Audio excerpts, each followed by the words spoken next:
I'd like to call the meeting to order. Please take a moment of silence.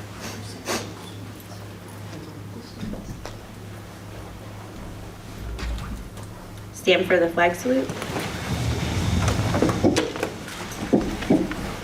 I pledge allegiance to the flag of the United States of America and to the republic for which it stands, one nation, under God, indivisible, with liberty and justice for all.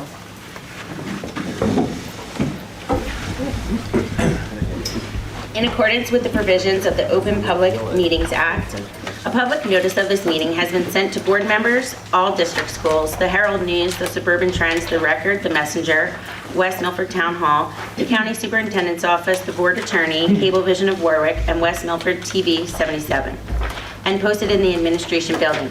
Copies of the board calendar resolution were provided to all local media, Town Hall, Township Library, and all district schools. Roll call, Ms. Francisco. Mrs. Rakana. Here. Mr. Seidowitz. Here. Mr. Lippy. Mrs. Dwyer. Here. Mr. Guarino. Here. Mrs. O'Brien. Here. Mrs. Lockwood. Here. Mrs. Van Dyke. Perfect time. Mrs. Romeo. Here. Good.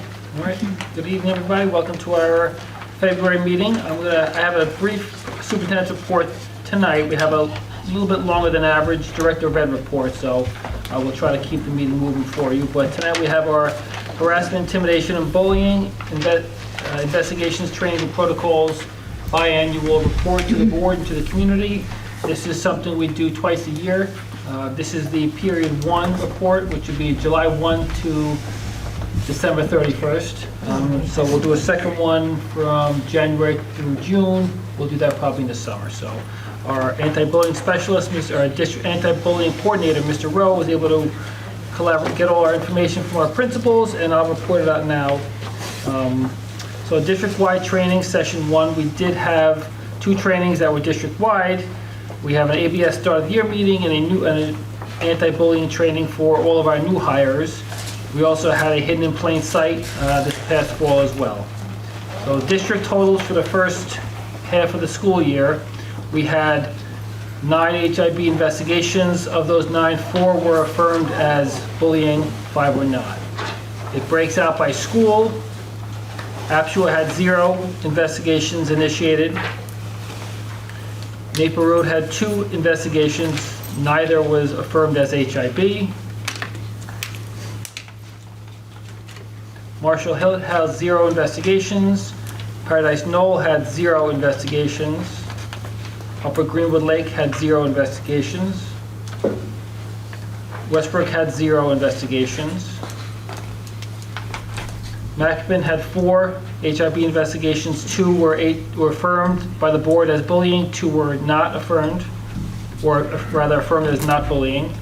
And West Milford High School had 3 investigations, 2 were bullying, 1 was not. So we will upload this all to the Department of Ed website. This goes into our annual self-assessment for HIB scores for every school. And then we'll do a second half of the year report over the summer, most likely. All right. Next up, our student rep, we're going to do a report in March. Ms. Meza will join us then. Thank you. Mr. Novak? All right.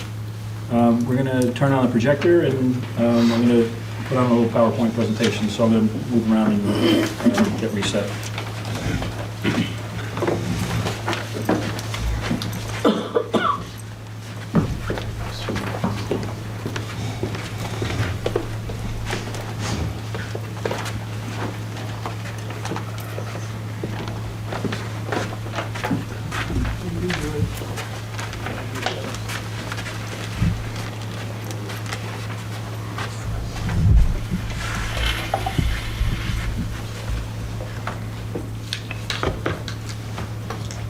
All right, good evening, everyone. Before we begin, I'd like to introduce the guests from the math department. We have Mrs. Jill McInnes, who is our high school math department, and Mrs. Melissa Welch, who is a resource center teacher and special education teacher from our high school math department. So they're going to jump in with some of the examples that we have in the presentation. So I'm just going to give a little review and remind everyone we do have a district math goal in place. So I'm going to do a little talking, I'm going to do a little reading to you from the slides, and then we'll, if you have any questions, we'll be available. Enhance the district math program through a commitment to rigorous standards-based instruction, professional development and best practice, and selection of quality materials. So tonight, two of the things I want to focus on is one is the training. We talk an awful lot about Conquer Math training. We give you a little bit more of a deeper insight to what that training entails, and then talk about some of the examples that we have for what it looks like currently in our classrooms. So we go to Conquer Math Training Facility, which is located in Pequannock, New Jersey. The trainer there is Nancy Schultz. She's one of the renowned mathematics trainers, professional development providers in northern New Jersey. She's at a point in the past, she used to go to districts and do some in-service training. She's now at a point in her career where we go to her. She's that big, which is great, in a way. Sometimes when you have a in-service provider who just comes here and works with our staff, there's not a lot of perspective other than the people that we have here. So I think one of the values, and they probably would agree, one of the values when you go there is there's, could be 50, 60 teachers in the room, and you have pockets of staff from districts all over northern New Jersey. So it's great to have those professional dialogues and the perspectives that are shared in those meetings. To this point, the feedback from our staff has been tremendous. They are immediately implementing the strategies that we're learning in the classroom. We have three display boards that were created by our math department. Just to continuum, it's a K-12 display. It's real. I mean, the things that we could go into, we could fill the room with 100 boards if need be. So we have a little snapshot of some of the things that we have going on. There's some samples of things that I'm going to talk about. One of the, I guess, two major areas that Nancy Schultz works with when she works with our staff is, yes, everything is based on the New Jersey Student Learning Standards for Math. That's the crux of the training that they're getting. But it's taught in a way that refers to what I have displayed right now, which is the standards for mathematical practice. I put a cheat sheet on each board member's desk so you can kind of spot so you can look along. This is a sample of an anchor chart that a teacher would have in their classroom for how to take a look at these standards for mathematical practice and put them in the language of a third through fifth grader, which is what this particular page is. I'm going to shift forward and then back. This is a sample of what it looks like in an elementary classroom. This is, just for example, where mathematical practice 1 is make sense of problems and persevere in solving them. Well, to a first grader, that's never give up. So that's what you're holding is sort of layman's terms of what some of these mathematical practices mean.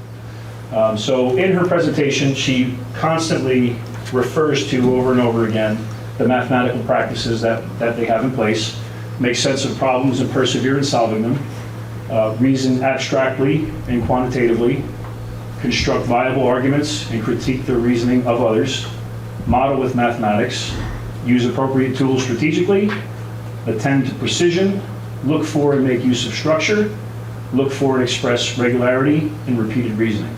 One of the things that's so exciting about the training is that as our staff is exposed to this type of discussion, you can do this with any lesson.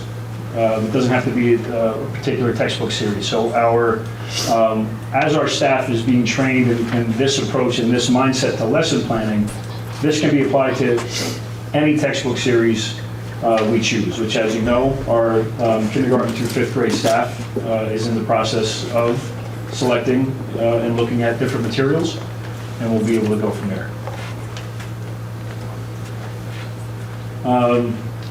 Use appropriate tools. Sorry, let me go to the next one. So here's some of the layman's terms for those mathematical practices. And I'm just going to go to the next slide. A lot of information here. But again, one of the things that we see with makes problems and persevere in solving them. One of the strategies that our teachers are being exposed to, whether it's kindergarten or a high school algebra class, is something called the Perseverance Playground. And whether it's puzzles, whether it's games, whether there are activities that will continuously encourage children to try and try and try again. Anyone want to? I was going to say, that's one of my favorite things as a parent. I have 2 children in district, and my youngest son, Ryan, who just walked in, he's in kindergarten here. And Ryan, right, you have the Perseverance Playground, and you came home and you told me all about it. And one of the things that I liked is he was able to say, I don't give up. You don't give up, you keep trying. So he knows exactly what that is, and that is such an important skill, because we need that mentality, that mindset as they continue, because math sometimes is hard. So we need to not quit and keep working through it when you're in Algebra 1, Algebra 2, and geometry as you progress. So. Right, and then, when you talk to our math teachers, one of the things that, we blame a lot on the pandemic, and I think one of the things that we found in working with students since is the sense of perseverance has dwindled considerably. There's been photo math, rather than, it's too easy for children to, or older students to get to the answer without having to persevere, without having to try all the strategies, without having to work it out. They can go to photo math, they can find the answer, they can plug it in, they can text their friend, they can share a Google Doc. So there's technology has been, a blessing and a curse in a way, and preventing some of those perseverance and hard work habits is part of them. Reason, abstract and quantitatively. Proficient students make sense of quantities and their relationships and problem situations. That's basically thinking about math. That's the idea of metacognition. If a student is not trained and is not exposed to the thought processes of the things that they're doing in math, they're never going to get to that perseverance, which really translates to that quitting or getting frustrated and low tolerance. Number 3. Construct viable arguments and critique the reasoning of others. That one's just talking about math.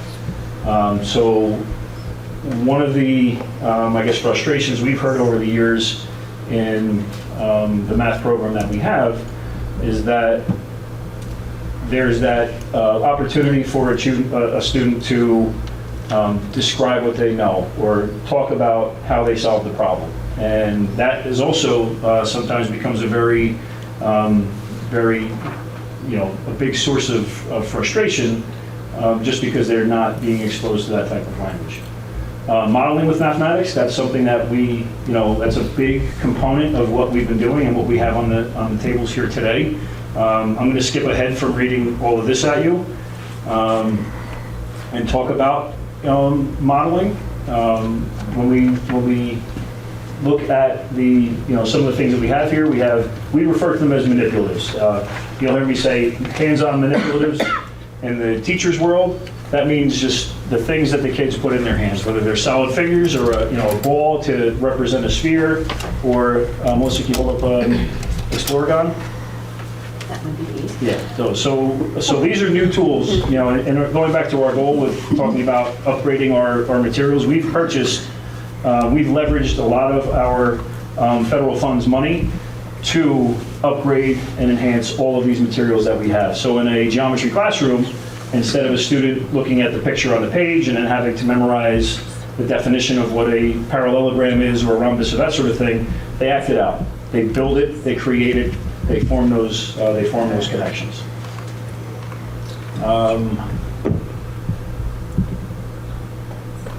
Use appropriate tools strategically. Again, that falls in line with what we're talking about with hands-on manipulatives. Number 6, attend to precision. Students need to know that when they're wrong, and they have that process. In the student version of what that looks like, if it's an anchor chart in a classroom, it's check your work. Don't just find your answer and then be done with it. There's ways for you to check your process to see how that's done. And a lot of the work that we have now with Go Math or some of our middle school and high school materials, there's that question that asks you again to show your work. These are the things that cause frustration for parents and frustration for students And, some of the rationale that we believe is we haven't had this experience yet with being exposed explicitly to the standards for mathematical practice and the other components of the training. Let me come back to the last two. So in the training, one of the major areas is focusing on the standards for mathematical practice. And then the other component, and to me this is the most important of the process, is the 3 stages of learning for mathematics. So up here they're labeled. We have the concrete stage, representational or pictorial stage, and the abstract stage. So if you were in a classroom and your math class, you walked in, teacher had an algorithm on the board, you practiced it, teacher showed you how to solve that problem, and then you were asked to solve 40 problems. That was the abstract stage. The research from the National Council of Teachers of Mathematics, many years of, the studies are just significant if you take a look at the things that are out there. That's how we got to the point of, people who are good at the math, math people or non-math people, is that we all were in a process where textbooks only adhered to the abstract stage. So algorithm and practice, that appeals to a very small population of learners. The research suggests that if you start in the concrete stage, which is hands-on, that's the manipulatives you have here, before anybody works on a worksheet or answers a question or fills out what is a triangle or, with algebra tiles. When we're multiplying binomials, before you just write the binomials on the board and start, multiplying terms, we had the algebra tiles and we actually looked at, how does this create a square? How do we look at it as the length times the width? And they actually had the manipulatives in their hands, creating what this mathematical process meant.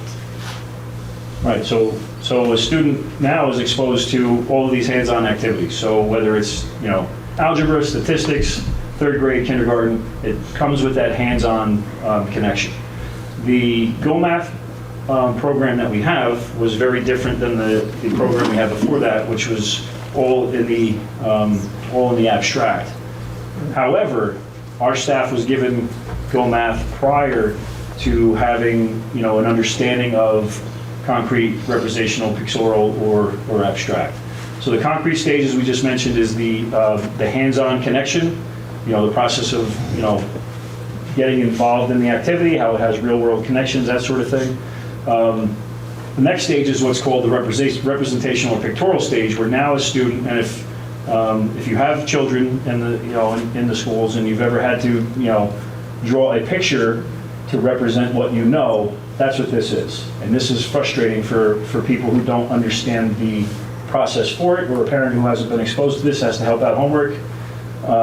Because if the child hasn't been trained on what that means, they're less likely to have success at that stage. They just want to skip right to the abstract.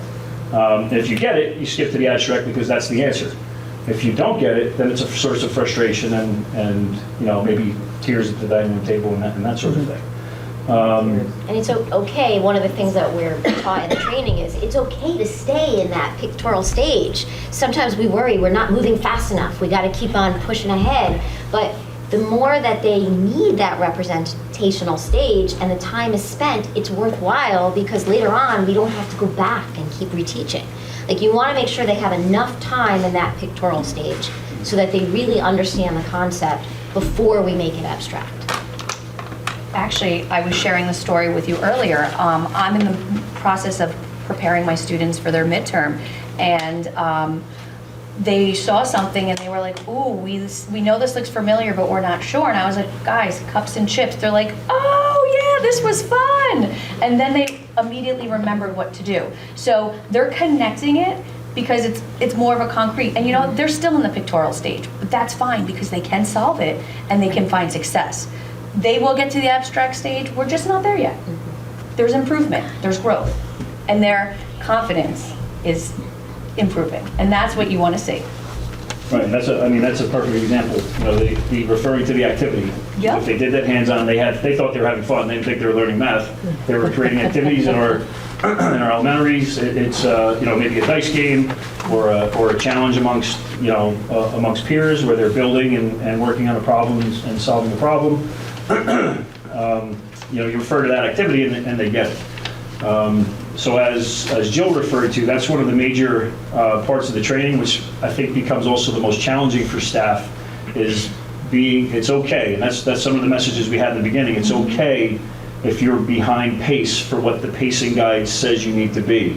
And then I was going to end with this quote, but I'll throw it out there now because we're talking about it. The trainer would, because there's always a teacher in the room who you say, well, I don't have time for that. Who's got time to keep going back to the same lesson? And then Nancy Schultz answer to that is always, well, you don't have time not to.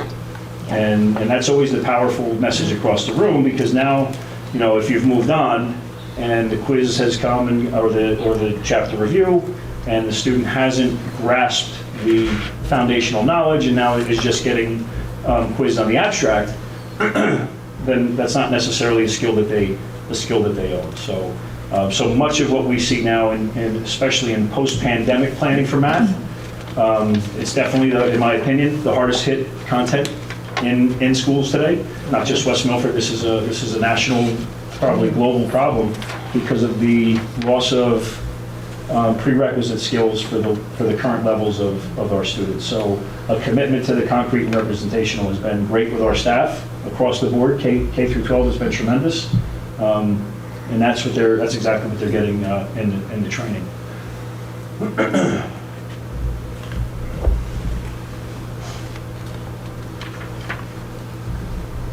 So here's some examples.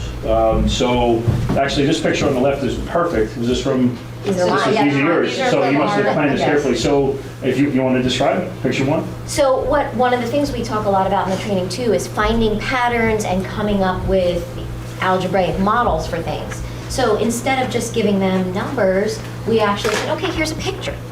What's the pattern? What's happening? Well, we notice, okay, well, we're adding one tile every time, okay, but what's staying the same and what's changing? And that helps us see what needs a variable and what's the constant in the equation. So we start separating the tiles into, well, every time we have these 4 yellow ones making the sort of kite part. And then we have a blue one that makes the tail. And we're going to add another blue one in the next layer. And then we're going to add another blue one. So what's constant is the +4.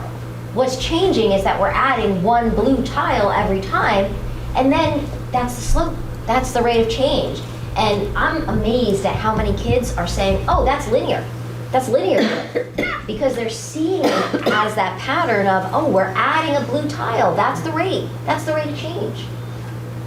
And I think, in past practice, what I'm pointing at to here, that's the abstract. Yes. That is where so many of our students in the past, and so many of us, that's where we began. We started there. So if you were the math mind and you could learn that way, it worked. And then there was, people who didn't get it that way. So that, I think. So if you look at that, it's hard to see a little more closely, you can see that we keep separating it into 4 plus something. Then it's not 5 tiles, it's 4 plus 1. And then it's 4 plus 2. And then it's 4 plus 3. So then when we say, okay, well, in the nth stage of this shape, what's going to happen? Well, 4 is the constant. That's staying the same. Okay, so it's 4 plus. Well, then how does it relate to the stage number, what the other piece is? That's the variable. Oh, that's n. Yeah, that's it. We came up with the equation to model it, and they weren't looking at any kind of formula. It's funny, I'm sitting next to my English teacher friend who was saying, oh yeah, horrible. But just the abstract thing, I'm like, oh yeah, so I could get that. But so for the math minds that just get the abstract, right? I mean, they could some of them probably legitimately do it in their head. So, like, they're already beyond that. Like, what are we doing for them They're in algebra too. beyond that? Yeah, I mean, the kids that see it that easily tend to have moved ahead already. But they certainly, one of the things also Nancy says is even for those bright kids, they might spend less time in that pictorial stage, but they need that too, because it gives them a better understanding and not just memorizing what's happening or how to come up with a formula. So then they can skip that step at some point faster than maybe their neighbor, but they still should have that step in the process along the way. And I think, because that question comes up in the training. There's always a Ray in the crowd, who's got those students. And Well, you're going to have those. Sure. It might be one out of your 28 students, but you're going to have Right, one. and I believe, in the sessions I've been at, she's answered that with, along the lines of what you said, and also, if you're doing that throughout a child's career, even the gifted mind is better able to grasp the higher level electives, when you get to the calculus, when you get to those higher level electives where you really are stressing the giftedness nature of a student, this helps them to reach those advanced levels better. So I think that's in a nutshell, that's what the research suggests, is that you're going to get more students comfortable with mathematics with a commitment to all three of these stages. Just the abstract, you get a small percentage, which is the way math has always been. So here's the commitment to that. And refer back to the part of our goal that refers to our looking at K-5 materials. Now that our staff are being trained in the 8 standards for mathematical practice in the concrete, pictorial, and abstract, that's the lens they're using when they are reviewing our new materials. So they've got a much better much more background knowledge for what we should be teaching and what we're looking for in a text series than just some of the other things. Which was interesting is that in the past they may have been looking for more bells and whistles, digital add-ons, what kind of extra hands-on or books that might go with it. Our staff has actually been looking at a less technology-based program, getting back to the basics. To draw this model in a pictorial stage, And they that do has have all 3 stages. The tiles are the Right. concrete, you could see the drawing, and then you would ask the students to draw the next 2 stages for you. So that's the pictorial. Then the abstract is, okay, now let's use the table to come up with that generalized formula for the nth stage. Dan, I want to ask Jill, if you don't mind, what's the highest level course that you teach are you using manipulatives in Algebra 2? I teach Algebra 1 this year, and then I teach Okay. calculus. So we're not You're doing not that. using them in calculus? No. But I was the curious, do Algebra they use 1. the manipulatives in Algebra 2? yeah. They do? Yeah. Cool. Yeah, it's more prevalent. It's more so actually in Algebra 2, it's just because we don't. Nancy Schultz doesn't offer Algebra 2 training. It's algebra and geometry that we're attending now. The use of manipulatives that we've seen in Algebra 2 is word of mouth, department meetings. Hey, guys, just the excitement of the staff sharing it with a colleague who's teaching Algebra 2. Hey, look at this great thing that we're doing, and wow, my students connected to this. And that's how it's going there. Cool. And they keep asking me, when's our turn? Doesn't offer Algebra 2. We'll find something. Just a couple of more examples of concrete pictorial. Mrs. Welch referred to cups and chips. Here's exact example of it. There's a cup. There's a chips to show that simple algorithm. And then here's an example of students. So those Exploragons. So we've got, like I said, example of one set of materials that we've used. We have big Exploragons for the teacher to demonstrate that can be manipulated and moved. And then there's a class set. So that's what's spilled all over the table over there is the class set for the students to act out at their place. And that's typical. Those are high school students. Those are probably sophomores, freshmen or sophomores, right? Or sophomore.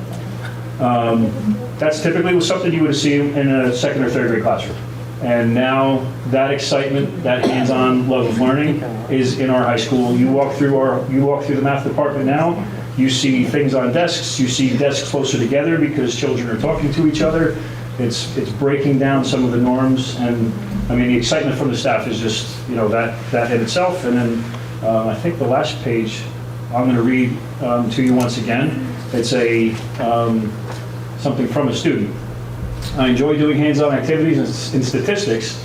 That's typically a senior course that allow us to collect data that is meaningful in the real world. I particularly enjoyed the activity that used a Justin Timberlake concert scenario to learn about sampling types from a population. We took 3 different types of samples of seats and used the visual model of shaded seats to determine which sample was the best encapsulation of the total population. We were trying to figure out how well the concert attendees enjoyed this concert and the best way to get an answer that would speak for majority of the population who attended the concert. So if I were to, with the highlighter, kind of point out sentence by sentence, all of the standards for mathematical practice that student touched on, just in their reflection of the activity, teacher probably, hey, how did you feel about this activity?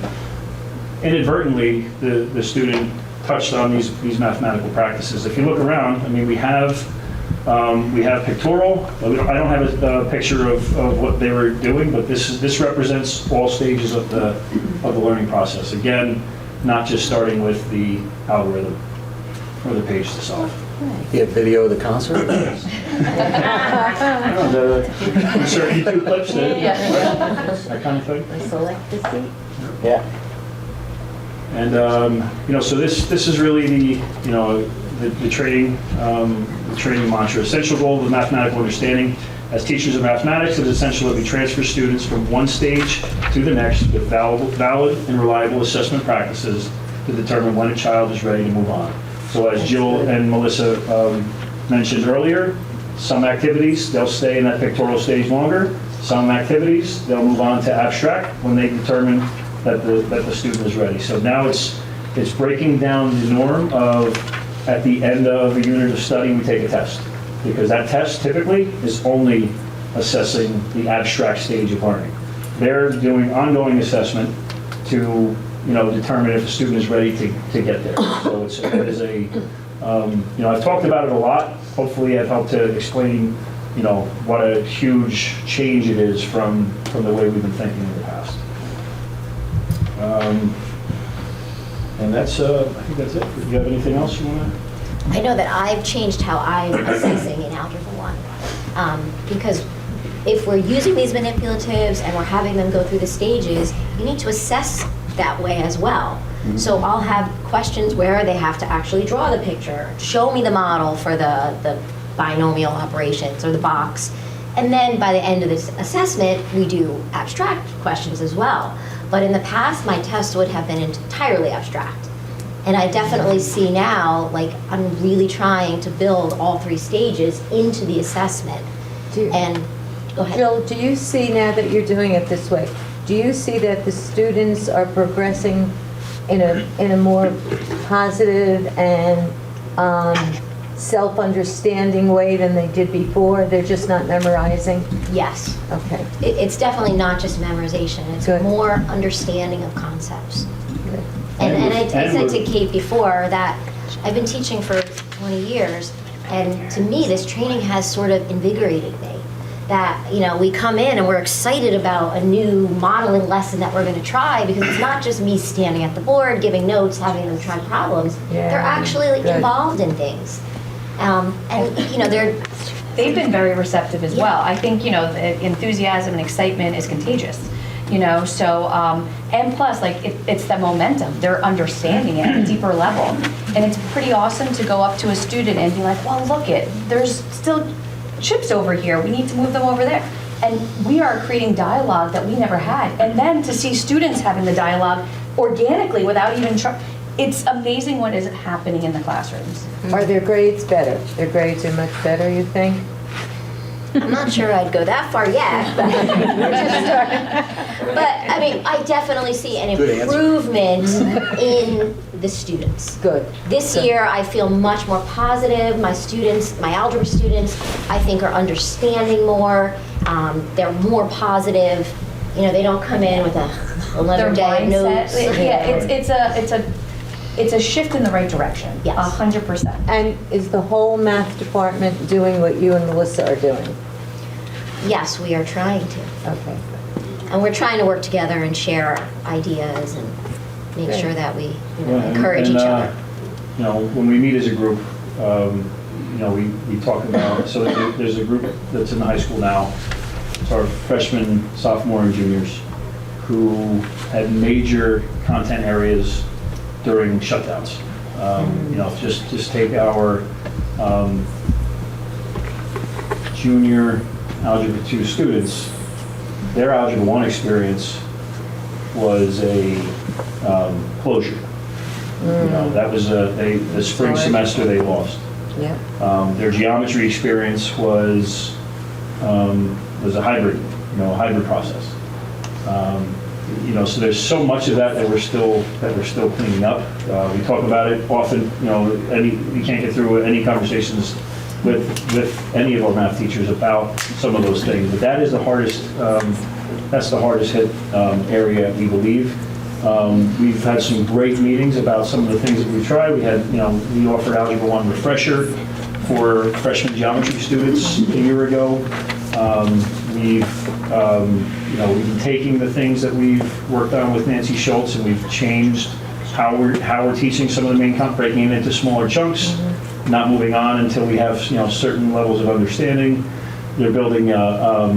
There's some incentives being built into some of our classrooms now for engaging at home and getting more more work. Maybe some. Showing more homework, and then also participation in class. Just the incentives are really growing. So it was a tough time, especially for math. If you had that major content, a pre-algebra, an algebra 1, or a geometry in the year of the shutdown, that spring, it was you lost all of that, and then to come into a hybrid environment where so many of us the sample student is called the ceiling fan, because teachers, a lot of time when the kids were at home, the engagement at home wasn't always the best. So the teacher had half the room in front of them. Yeah. You can't do that. Yeah. Right. I do think, Terry, to answer your question, we will see. Give it time, and we will see a big difference. Good, It doesn't good. happen overnight. No. Such a frustrating subject. For you. For Terry. Right. Good, it sounds great. It sounds really great. Yeah, okay. All right. Any other questions? Yes. Part of my ignorance in asking this, do we still use any of the Renaissance math program? No, we stopped using Renaissance Math. That was a decision we made with our staff. When you were on the board last time, we started Renaissance Math. That was before we had the Lincoln benchmark assessments. So we saw redundancy in the use of the STAR Math assessment and what we were getting out of the Lincoln benchmark assessment. And we talked a lot about preserving class time, and it was more assessment and less time with.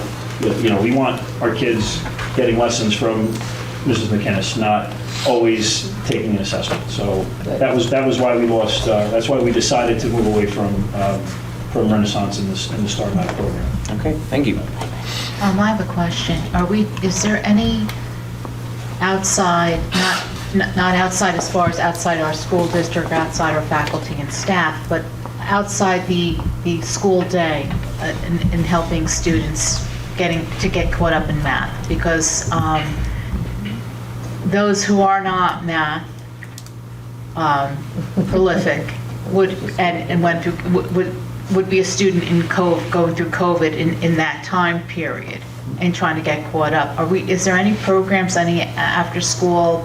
So we have, we have National Honor Society runs tutoring if need be. Okay. But I got to be honest with you. I've been in this role for a number of years, and now that I'm working directly with them and in the hallways after school, every single person in our department gives extra help when a child asks for it. So, I mean, you walk in after school, the buses are gone, and half of our classrooms are filled with students who are in there. So if a child needs extra help, our teachers are there for them. I know you both do it, and I've seen nothing but dedication out of our staff in making sure that students who are available for help and want help, that they're there for it. We've talked a lot about it, because there's that percentage of students who aren't asking.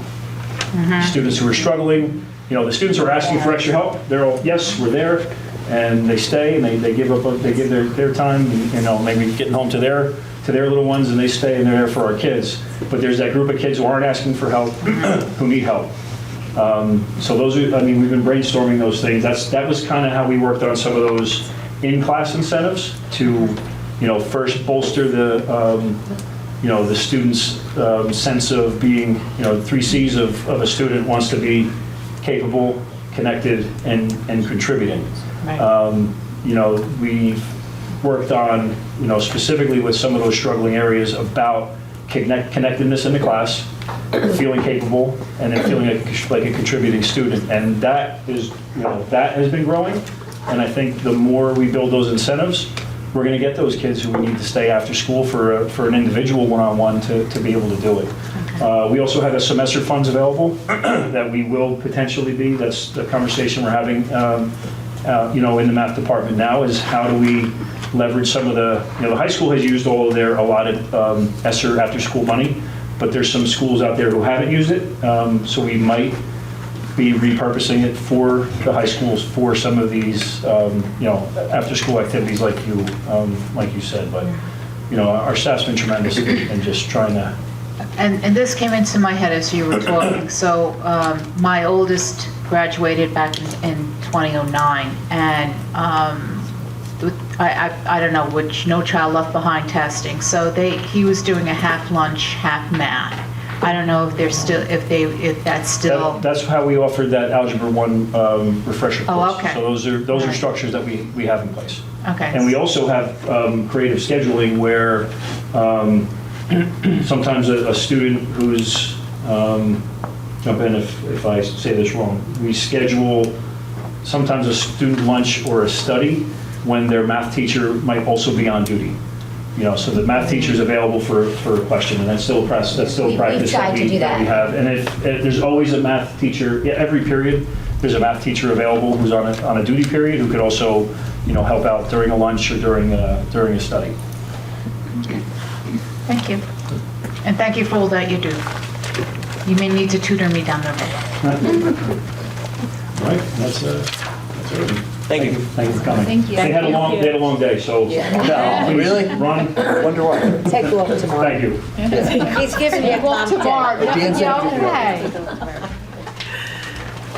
Well, the Board of Ed said I can take the day off. It wasn't. It was Terry. She was speaking for herself. She was not speaking I for the feel entire my board. heart goes out to them. Mr. Greener's like, don't throw me under the bus. I talked for a while, so I apologize. But I'm just going to give a 2-minute on our PD day today. Today was our, what's that? You timing me? So today was our February 21st Professional Development Day. I have to admit, it was one of the more exciting days of my career. We had a guest speaker who started the day. His name was Jerry Brooks, who's very well known in the teacher world. YouTube and Instagram sensation, and we were blown away by his message. And I'm going to quote Jimmy V again here today. Jimmy V, legendary NC State coach, and his SB speech said that everyone should be moved to tears, to laughter, and be deep in thought daily. And Jerry Brooks did that to our staff in 1 hour. It was just amazing. On top of that, so that was the great keynote. We also had a tremendous day of staff-led professional development. I work with the Educational Technology Committee to help to plan this day. We broke it into 3 sessions. One was titled Learn, one was titled Together, and one was titled Wellness. In session 1, Learn, many of our teachers offered some of the things that we were talking about here tonight. It was about pedagogy and how to do better things in your classroom. There was, how to utilize Google for classroom use, and the examples go on and on, but I've only got a minute left.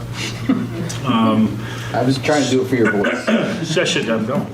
I'm talking all day. Session 2, we called Together. That was for grade levels, committees, departments to get together and talk about some more of the immediately relevant aspects of their job. Just for example, last month you approved the Academic Rankings Committee. Their first meeting was today during session 2 called Together. And Tech Committee worked together our balanced literacy support team got together.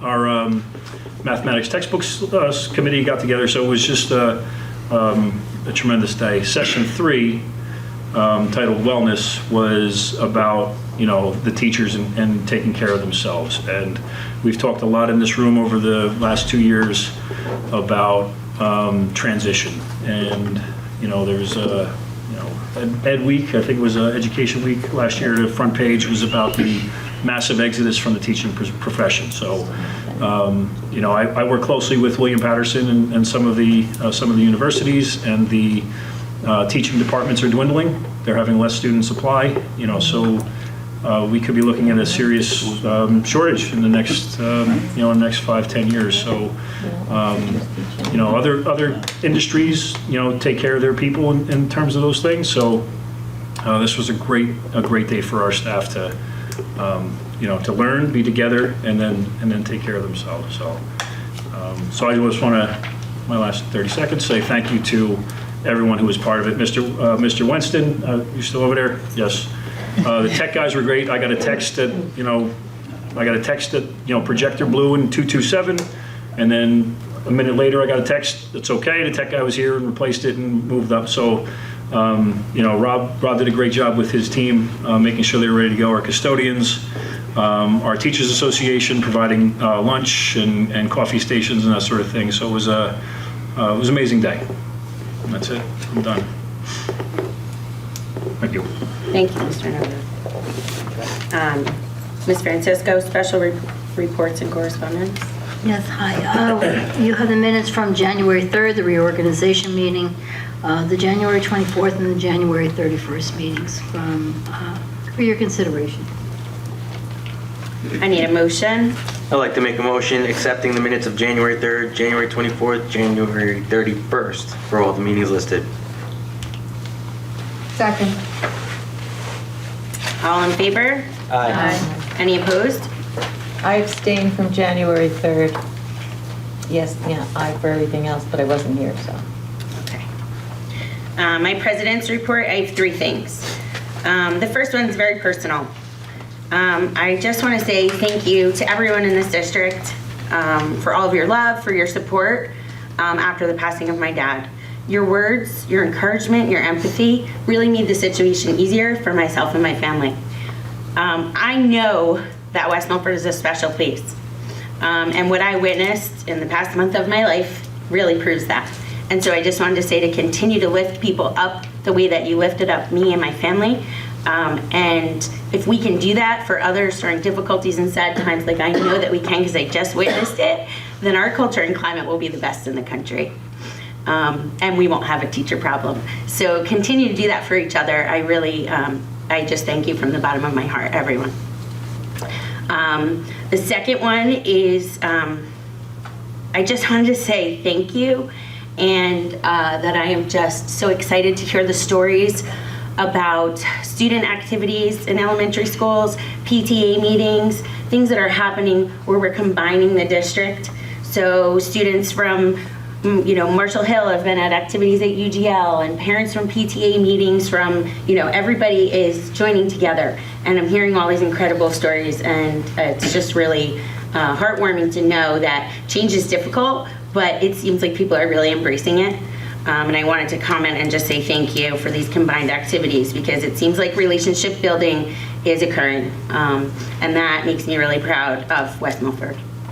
The third one is also piggyback on what Dan said. I had the honor today to attend the PD Day. And by far it is one of the best things that I've ever seen. Yes, laughter, tears, excitement. It was just so cool. I want to thank Allison Scully for coming up with the idea, the WMEA for lunch and breakfast. It was just such a great day, and to see the excitement all over social media. And thank you to the Ed Committee and to Dan and everyone in his office that worked so hard to make this a great day. We really are moving in the right direction in so many areas, and I'm just so proud of us. So thank you. That concludes my president report. And we'll move on to public comment. This portion of the meeting is open to members of the public for the purpose of addressing resolutions on this agenda only. Members of the public who have requested to speak prior to the meeting will be recognized by the chair first. Each speaker will be given 5 minutes for a period of 30 minutes, and then, time permitting, other public comment limited to 5 minutes per speaker will be allowed until the 30-minute period transpires. All members of the public speaking during this public comment period are asked to address topics listed in the agenda. All speakers are asked to sign the register provided and to give their full name, spell their last name, group affiliation if appropriate, and provide their address. Issues raised by members of the public may or may not be responded to by the board. All comments will be considered and a response will be forthcoming if and when appropriate. The board asks that members of the public be courteous and respectful of the rights of other individuals when speaking. Specifically, comments regarding students and employees of the board are discouraged, and the board and the administration will not respond to them. Students and employees have specific legal rights afforded to them by the laws of New Jersey. The board is not responsible and is not liable for any comments made by members of the public. Members of the public should consider their comments in light of the legal rights of those affected or identified in their comments. Members of the public are reminded that they are legally responsible and liable for their comments. Is there anyone that would like to speak? Seeing none, I'd like to close public comments. Second. All in favor? Aye. Any opposed? All right, before we adopt the agenda, I want to make 2 corrections. The first one is going to be on page 8, Personnel Student Affairs, Resolution number 6. Going to cross out per diem rate and add annual salary. So the resolution should read, Ooh, yeah. at the annual salary of $70,500. She's not very happy now. So that's that. Wow. And then on page 12, there's going to be a pull and replace. Page 12, Personnel Student Affairs, Resolution number 25. The name Krista Uhas is crossed out. The new name that's added is Christine Malicki, Kristine. Last name Ralicki. Spell again. Ralicki. That's it. Can I have a motion to adopt the agenda as presented? Motion to adopt the agenda as presented. Second. All in favor? Aye. Any opposed? Mrs. Lockwood, Education. I make a motion to approve agenda items 1 through 11. Second. Any discussion? Carrie? I think it's, here I have, is this where we're talking about the literary night and the math night? Is this, No. I believe that's in personnel. yeah, no, I'm ahead of myself, I'm sorry. Okay. I'll wait till personnel. Anyone else?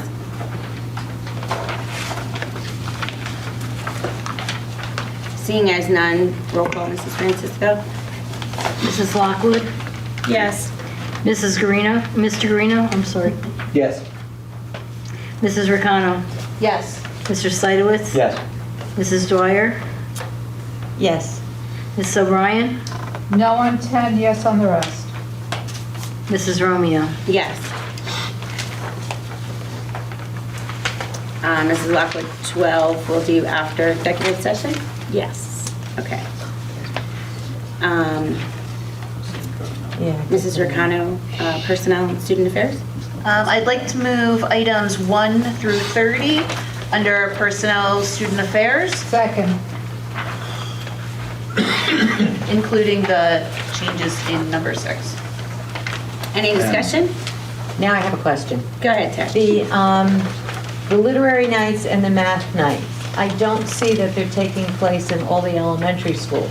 Will they eventually take place in all the elementary schools, or? Not the literacy nights. Math, and it comes down to funding.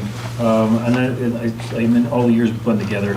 I sent the board, I think, probably a year or two ago. I'll dig up that email again explaining the rationale for it. I'll give you a brief description now. We pay for family literacy night using Title I funding. Okay. Title I funding is only afforded to Title I schools, the schools, getting Title I funds. Okay. Family Math Night has been funded through Title IV, which affords money for all the schools. So that's why, Okay. that's why we. I forgot about the Title I. Yeah, I'll dig up that email again because it's a little bit of a convoluted answer. Okay, I get it though. Yeah. Thank you. Ray? Yeah, I just wanted to say, Karen Grill. For those of us that are PK parents, thank you for taking care of our children, but also even for us, taking care of us as parents. You will be sorely missed, but I know you're looking very forward to this, so congratulations. We still have you for a few more months, so maybe you'll get a call from me every now and then, but congratulations. Any other discussion? Roll call, please. Mrs. O'Brien? Yes. Mr. Guarino? Yes. Mrs. Lockwood? Yes. Mr. Seidowitz? Yes. Mrs. Dwyer? Yes. Mrs. Ricano? Yes. Mrs. Romeo? Yes. Ray, Operations and Finance? I'd like to make a motion to move items 1 through 3 under Operations and Finance. Second. Discussion?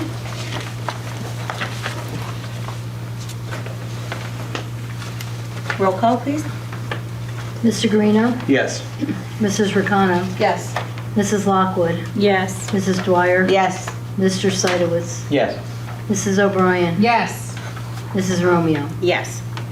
I'd like to make a motion to move item number 4 under Operations and Finance. Second. Roll call. Oh, any discussion? All right, roll call. Mr. Guarino? Abstain. Mrs. Ricano? Yes. Mrs. Lockwood? Yes. Mrs. Dwyer? Yes. Mr. Seidowitz? Yes. Mrs. O'Brien? Yes. Mrs. Romeo? Abstain. I'd like to make a motion to move items 5 through 8 under Operations and Finance. Second. Discussion?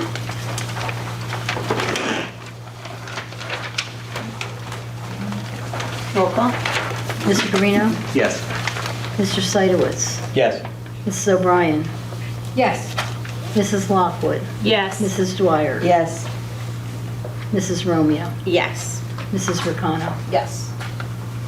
Mr. Seidowitz, policy? I'm going to move resolutions 1 and 3 through 19 under policy. Wait. What? You want to explain that again? Okay, I'm going to break my Robert's Rules nature. So during committee, we discussed that item 2 should be put onto the agenda in order to be discussed publicly, and I would like to pull that separately in order to discuss that, which is why I moved 1 and then 3 through 19, So you're asking to pull number 2, correct? essentially. So do you want to table it, Will, or? No, because No, we he's could, pulling it. I could make a motion to Okay. go over that, and then we'll Mhm. go into discussion. All right, I'll second it. Thank you. Discussion?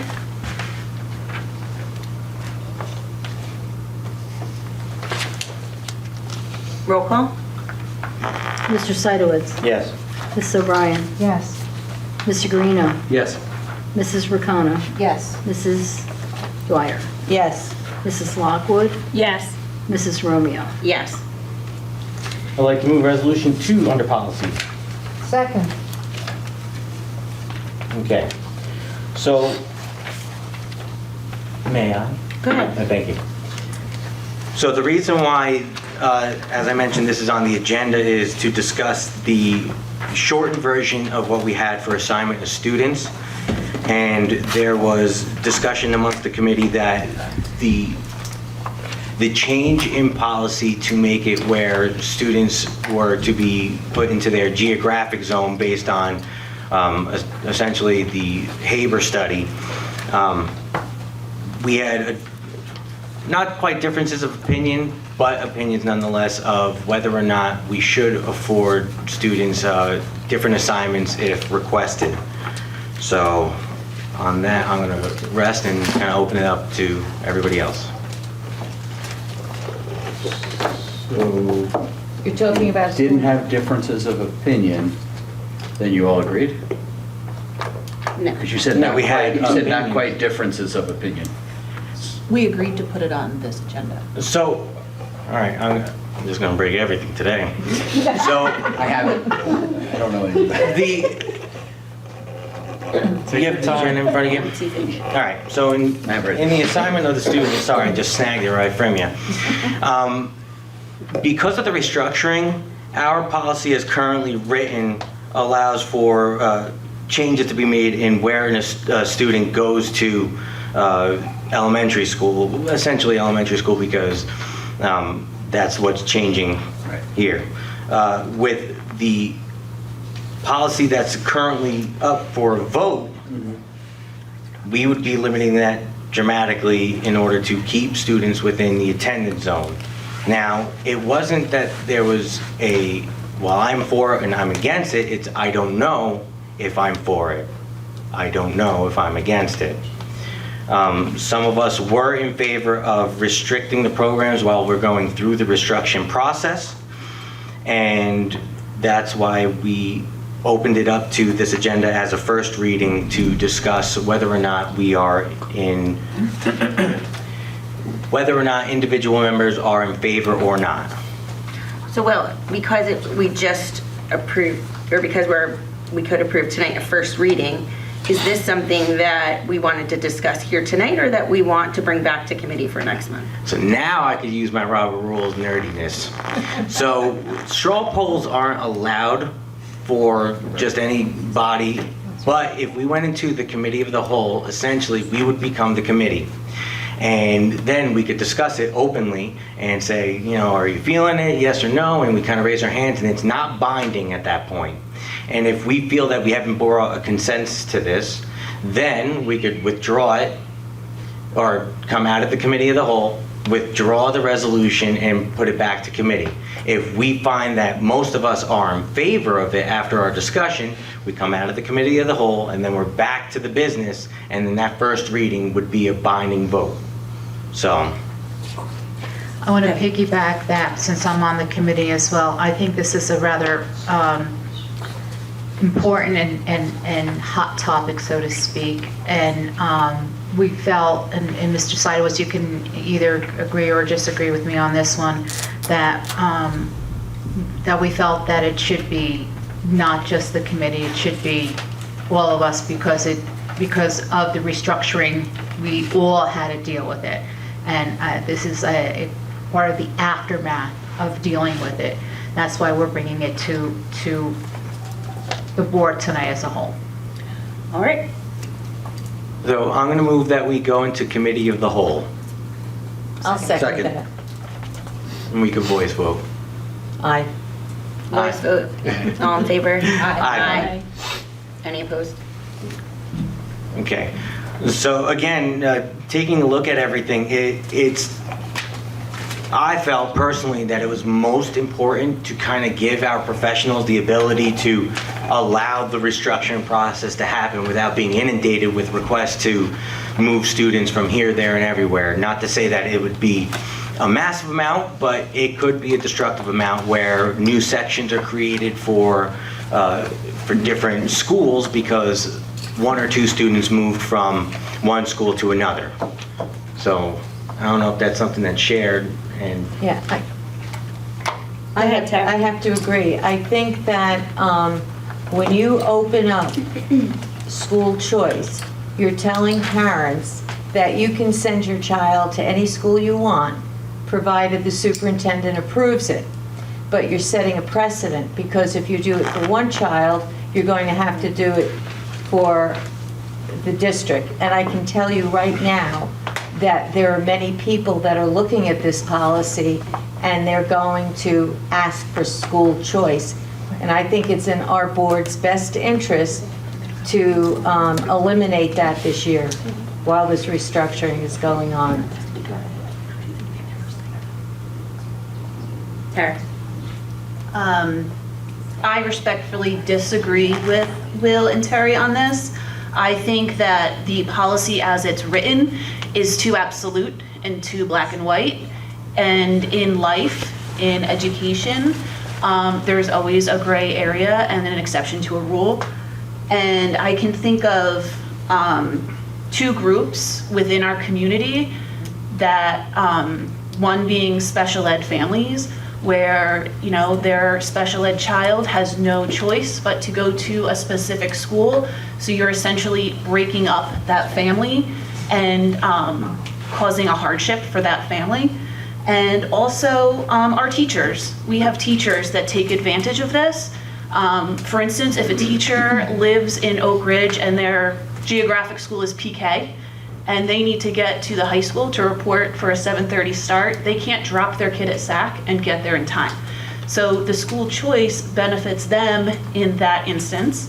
And also for our elementary teachers, if they can bring their child to school with them, they're going to stay later. They're going to do those after-school programs, whereas otherwise they might be running to pick their kid up from SAC to save some money, and you can't blame them for that. So I think that given our administration the flexibility to make these one-off exceptions is important. And I think that we need to, as a district, as a community, we need to recognize that there are exceptions. Okay. Good. Claire? I was gonna say shouldn't be I like guess that. the only, and I do agree, especially the special ed and the staff part, but I also agree with Terry. I'm one of these people that's kind of like in between right now. I guess my concern is, what if it does have to open up another section? And then we have to, hire another teacher. And right now, we're under budget constraints. And I think that's my only concern, is, where the students lie, where they end up, if that were to happen. I mean, I don't know, that could be. Yeah, it's.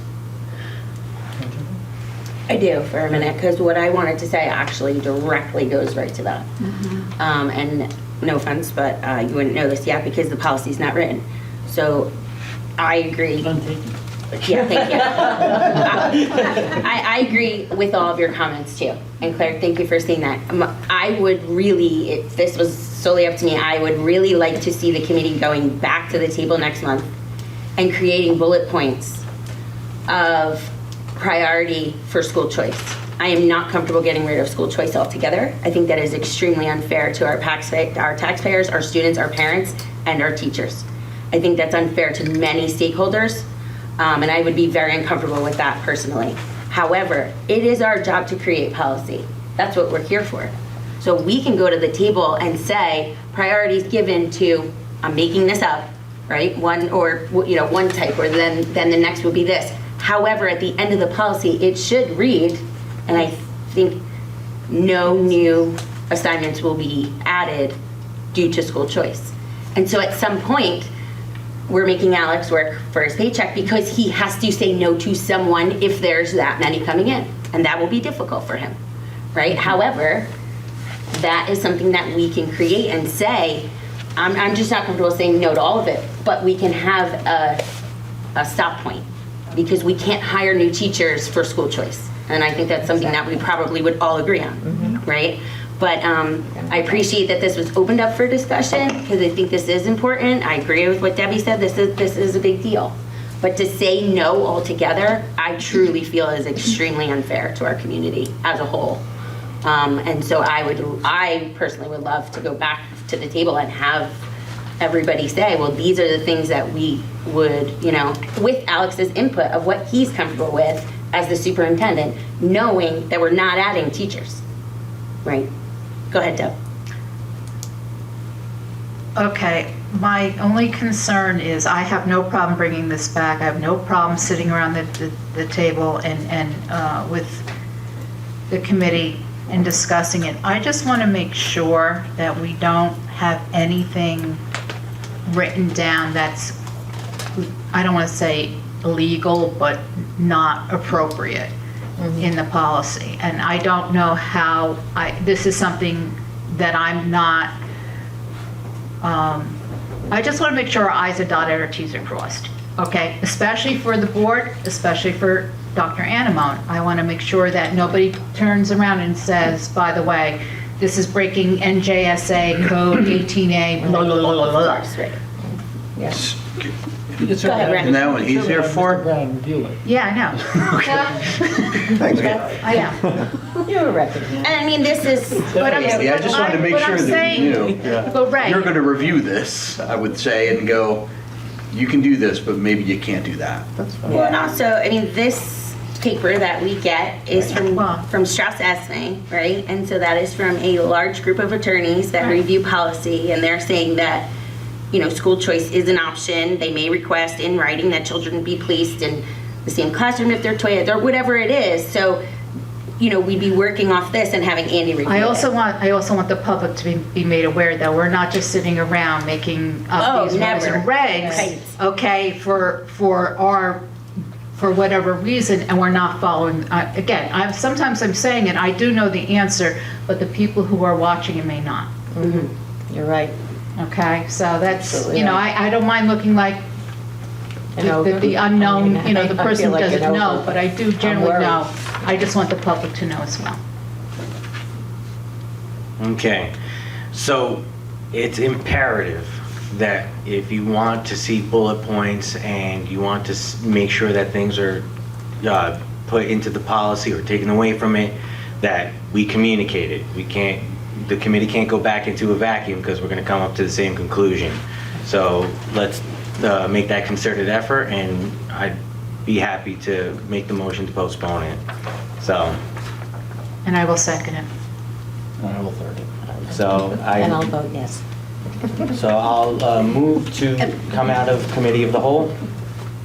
Second. And we go voice vote there. Voice vote. All in favor? Aye. Any opposed? I move to postpone resolution 2 under policy. Second. Roll call? Or do we just You can voice do a vote? voice vote. Okay, all in favor? Aye. Aye. Okay. Committee reports. You're welcome. Mrs. Ricano, Parks and Rec. We had a Parks and Rec meeting on last Thursday. Some highlights from the meeting. Bubbling Springs is hiring, and they are specifically looking for lifeguards. 15 years old, you have to have reliable transportation and working toward your lifeguard certification. The indoor soccer season starts February 26th. What else? The playground at Bubbling Springs is closed. It's being completely dug out and remulched. They have Legacy Field and Farrell Field have both been aerated. Legacy Field, soccer parents call it an ascenso. Will not be used this spring. And that was basically it. They're doing a lot of things with seniors with pickleball tournaments and other fun things. And they're working with a lot of our Eagle Scouts on several projects. So. Yeah, Eagle Scouts. Mrs. Dwyer and Mrs. O'Brien, safety. Okay, we attended a safety committee meeting 2 weeks ago. Yes. And Detective Fantasia and Mr. Kane from Maple Road emphasized the fact that we as a district are following all the protocols and safety measures necessary, and we meet all the standards set by the state. There's some things that they can't share with us because it's confidential and it's a matter of security. So that's our report. Thank you. Thank you. Superintendent's roundtable. Mrs. Ricano. Our last superintendent's roundtable was February 2nd. The committee brought up only a few things. One was snow routes. On the day of the delayed opening on January 23rd, there were some parents who didn't receive notification of morning snow routes for the delayed opening. And Dr. Anamone said that he spoke with transportation and the tech teams, and there was a glitch, and it should now be rectified and not happen again. We have not had to use snow routes. I don't anticipate us needing them for the rest of the year, so we won't be able to test it. You said your finger. Too soon? Not too soon. That's gonna come on Thursday.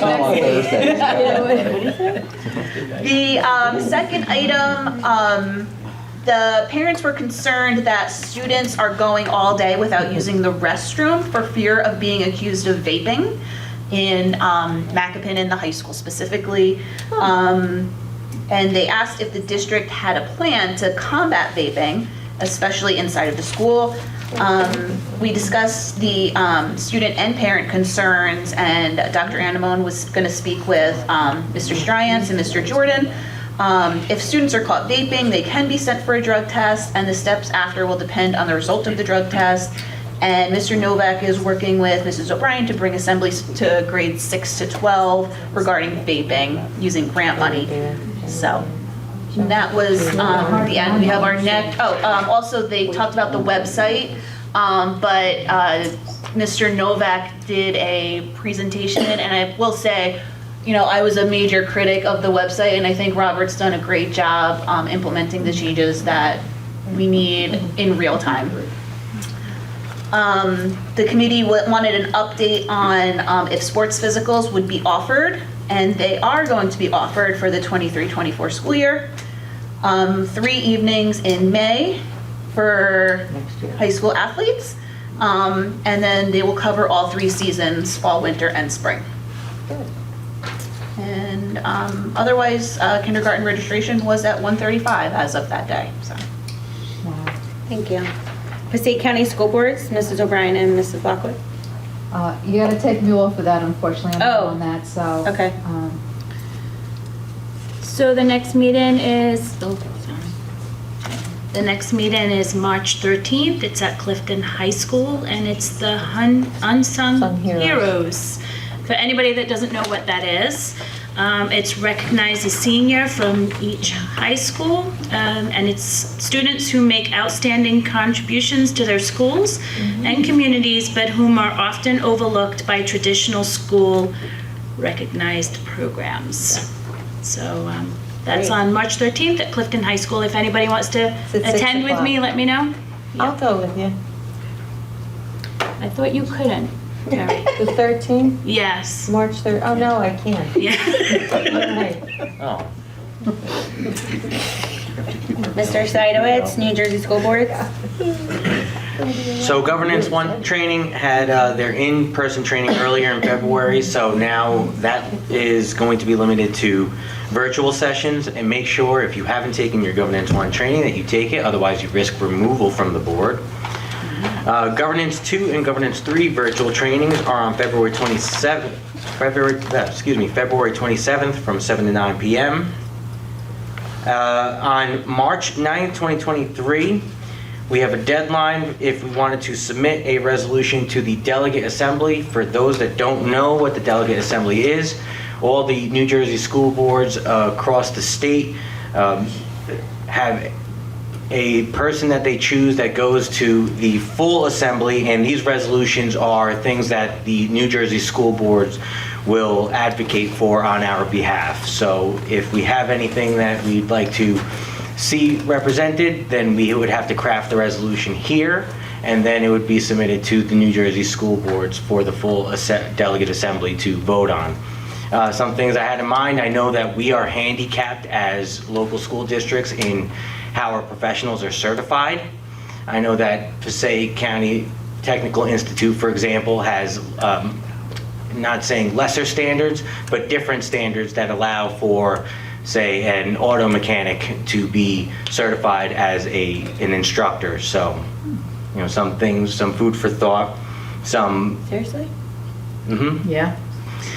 Possibilities are the state aid formula, if you wanted to recommend changes, or that there's more transparency, or changing deadlines that the legislator would have to enact in their role. So things to discuss further on down the line. And as Ms. Lockwood mentioned, the Unsung Heroes Award ceremony. We said they So have to be submitted by March 9th. that is correct. We don't have another meeting before March 9th. Uh, This is it.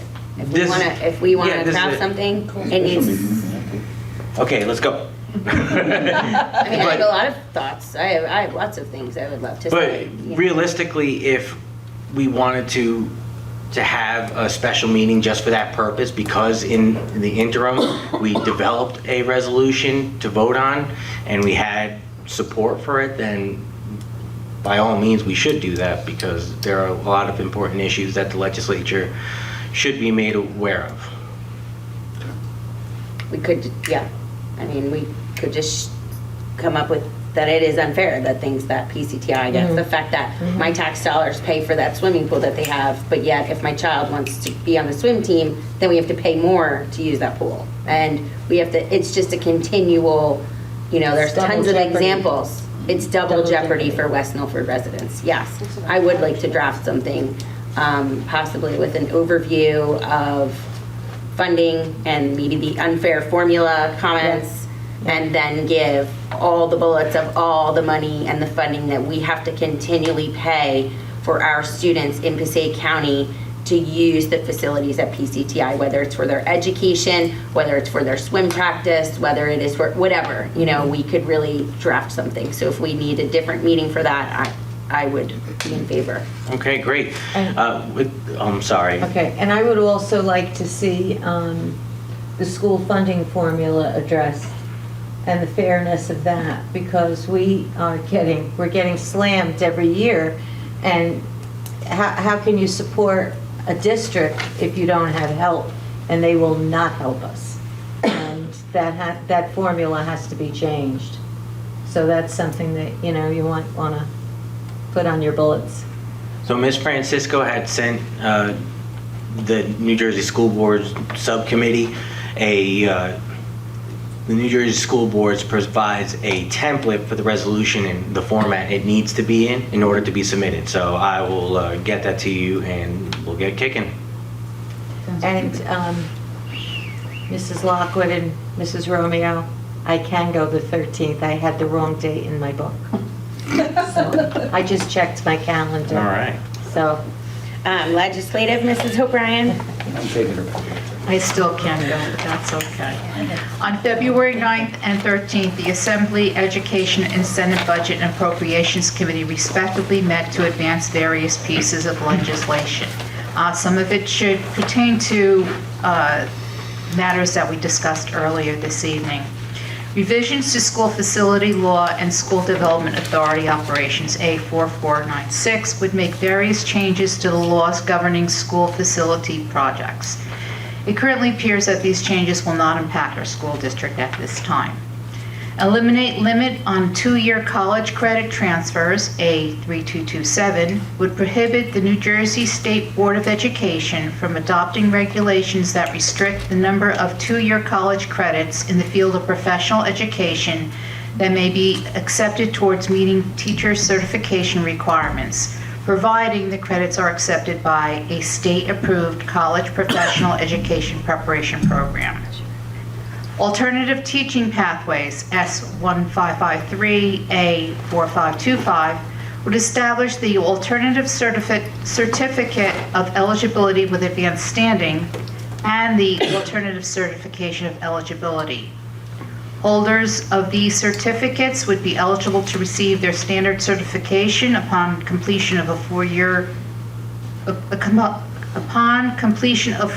of continuous employment using their alternative certification, and provided that they complete all applicable requirements to earn their standard certificate.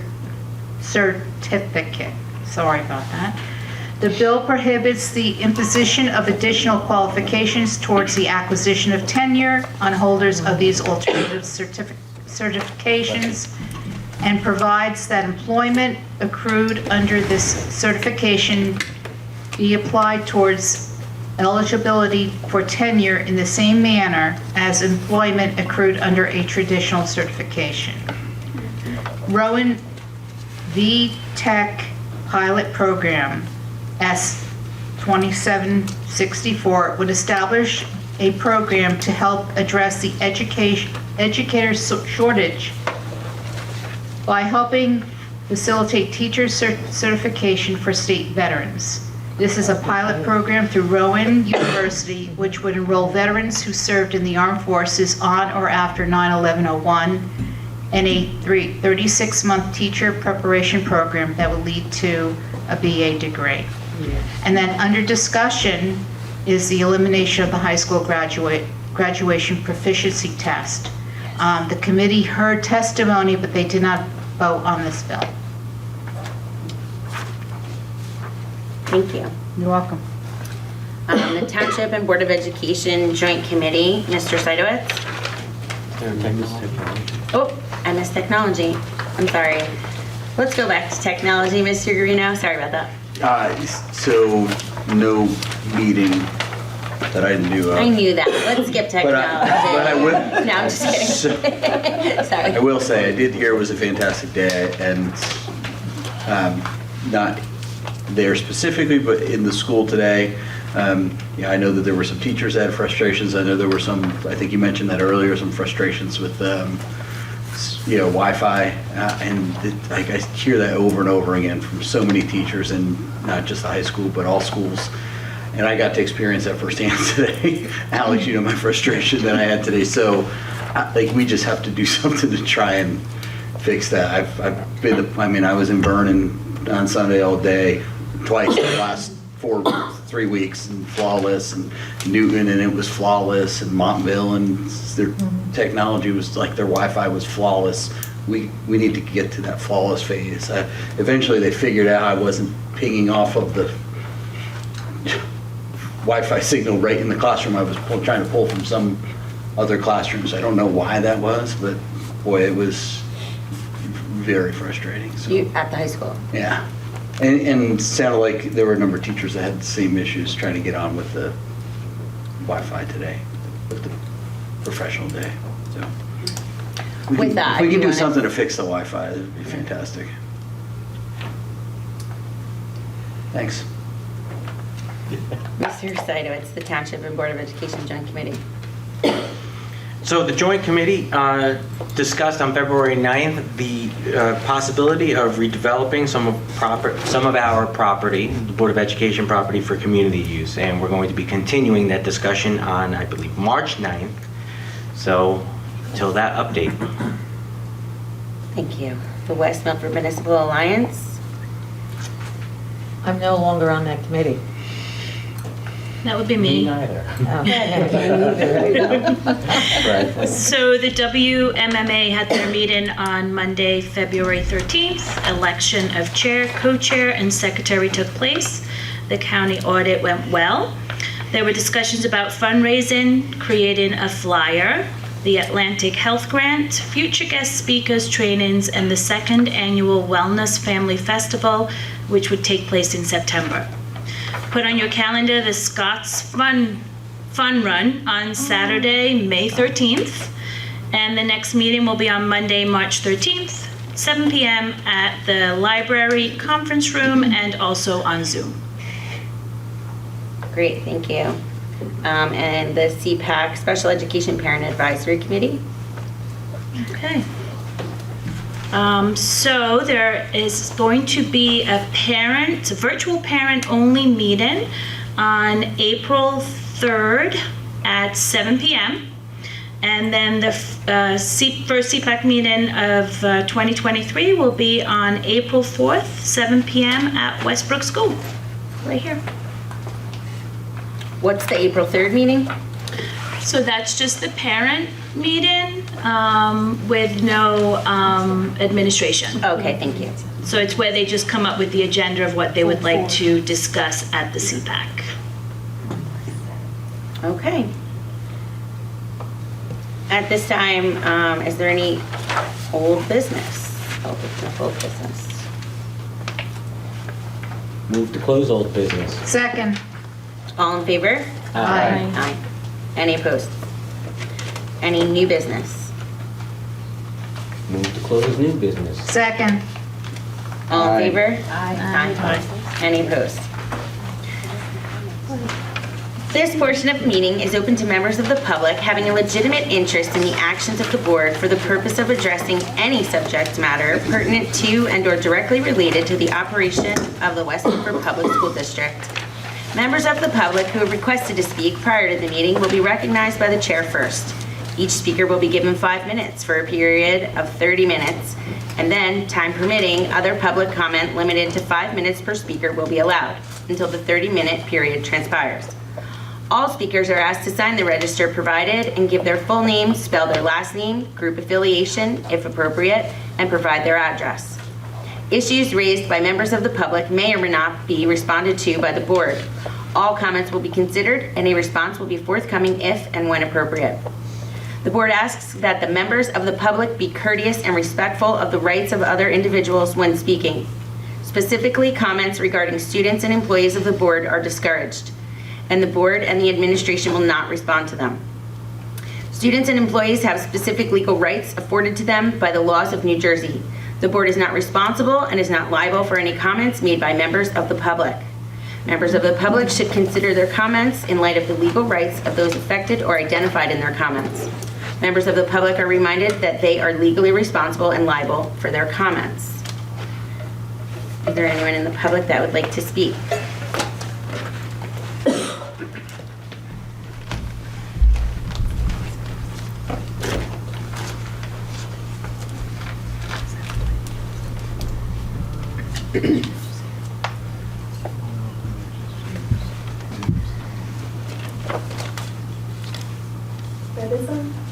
Is the red light on?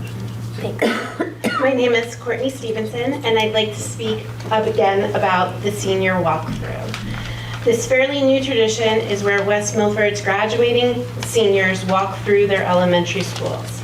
Since Westbrook School is closing this year, this should be the last year this tradition happens. It is unfair to all of Westbrook alumni to simply wave them off to choose a different school to walk through. It seems that the administration and the board just does not care that our school was chosen to close. It is not a 100-year-old tradition. This is an easy fix. Just discontinue it. Honor the Westbrook community by choosing to make this right. Then, you talked about the policy, school choice policy, and I had some thoughts about that as well. The assignment of students should not be a board policy. It should be an administration decision. I said this back when I was on the board in committee as well. The board members are not privy to many personal student situations. The administration is aware and should be allowed to decide.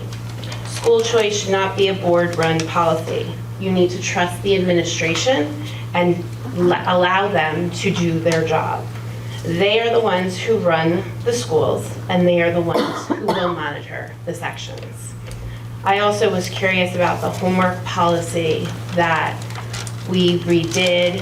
I wasn't here last month, so I'm not sure if it was read through or instituted. However, my kids still aren't getting homework, so I'm thinking it was not instituted, which made me wonder, like, really, what's the point of the policies if they're not being instituted? So please make sure that policies that are written are instituted and that we follow them. Thank you.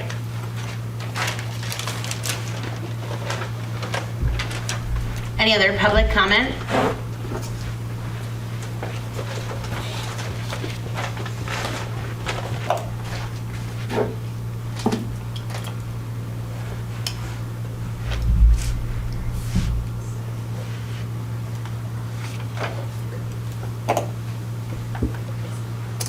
Good evening, everyone. My name is Dr. Marissa Goff. Last name is spelled G-O-U-G-H.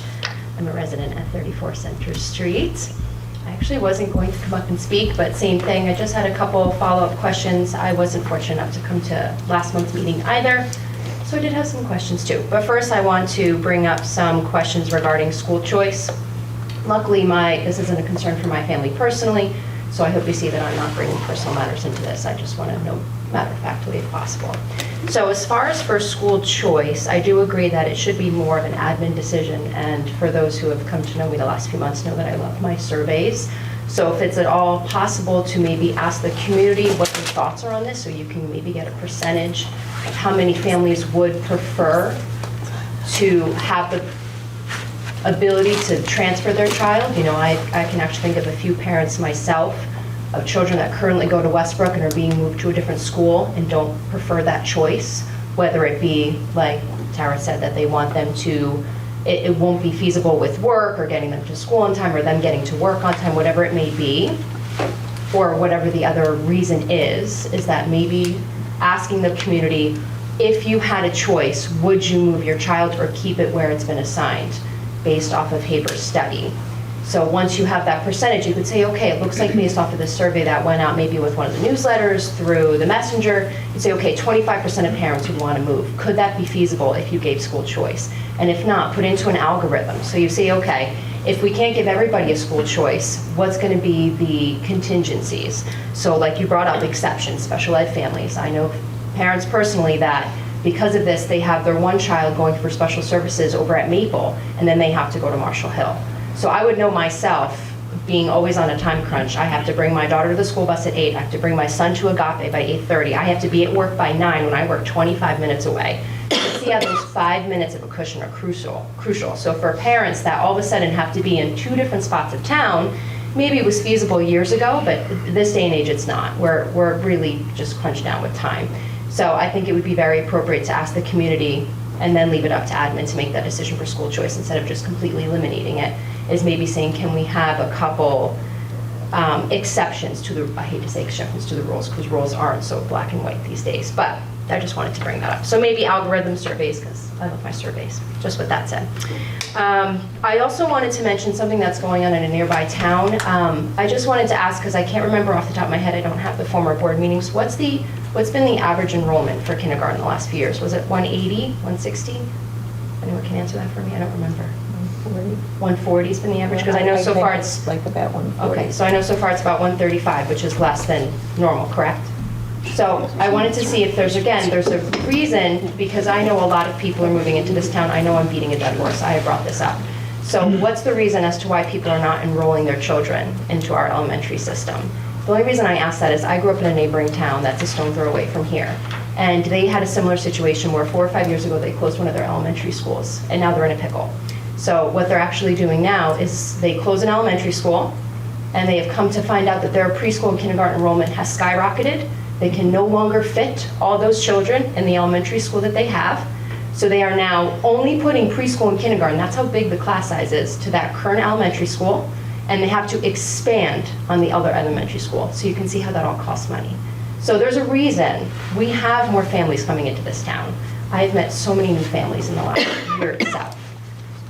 There's no houses for sale. We all know this, again, beating a dead horse. So what's the reason that people are not enrolling their children in our school system when a town that is so demographically similar to ours is having the opposite problem? Is it just PCTI? You know, coming to learn about that whole thing. So I just wanted to know what's the main problem. Educate me, because I'm still not understanding what that issue is, because I know that's all related to our aid. It's just purely by enrollment. Last question, I know I'm probably running out of time, because I didn't get to come to last month's meeting. I just wanted to know a little bit more about how the stabilization aid was broken down. I actually printed out when I was at work before I left. I was looking at the agenda minutes from last month's meeting from January 31st. It was in section 15, operations and finance, under section 1 or item 1. And it broke down just 3 very basic ways of how the stabilization aid, the 1.3 million and change that we were getting, and it looks like a large chunk of that's going to the Highlander Academy, transportation services, but then underneath at $500,000 is going to supplies and instruction. I just, me just as a resident, I just wanted to know a little bit more about how that was. Is that your last question? Yeah. Okay. Oh, good timing. Thank you. I can answer that. Okay, perfect. Our business office submitted to the state of New Jersey much more than what you can see there. Many more itemized things. We asked for more money. And those were the 3 things chosen by the state of New Jersey, sent back to us. That is where we are allowed to spend our money, and they told us exactly how much on each of those items. That is not a choice of this board. That is not a choice of our administration. That was strictly the state of New Jersey. Anything to add to that, Barbara? No, pretty much, it had not, they would not allow any expenditures for staffing, because it's a reoccurring expense. And the whole purpose of stabilization aid is to be a bridge to be able to absorb the cuts that the district is going to get. So since salaries and staffing are reoccurring costs, they're not going to fund something like that. We did have textbooks that we're looking for the math program. So basically, we put another number of options out there, but they were very particular about what they were willing to approve and what they weren't. Any other public comments? Move to close public comment? Second.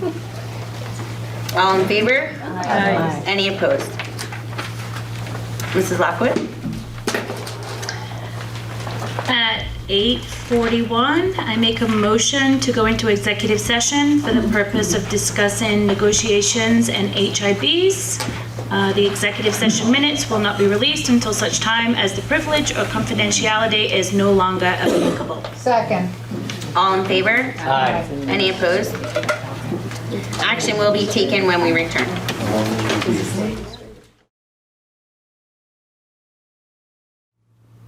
Welcome back. Roll call, Mrs. Francisco. Mr. Seidowitz. Here. Mrs. Ricano. Here. Mrs. Dwyer. Here. Mrs. O'Brien. Here. Mr. Guarino. Here. Mrs. Lockwood. Here. Mrs. Romeo. Here. Mrs. Lockwood, education. I'd like to make a motion to approve item number 12 under education, incident report number 2023M5 as substantiated, 2023E3 as unsubstantiated. Second. Any discussion? Roll call. Mrs. Lockwood. Yes. Mr. Seidowitz. Yes. Mr. Guarino. Yes. Mrs. Dwyer. Yes. Mrs. O'Brien. Yes. Mrs. Ricano. Yes. Mrs. Romeo. Yes. Motion to adjourn? Second. Second. Third. At 9:06. Have a great night. Aye. Oh, voice vote. Aye. Any opposed? Have a great Now, let's hang out for another Sorry. hour. That voice vote always gets me.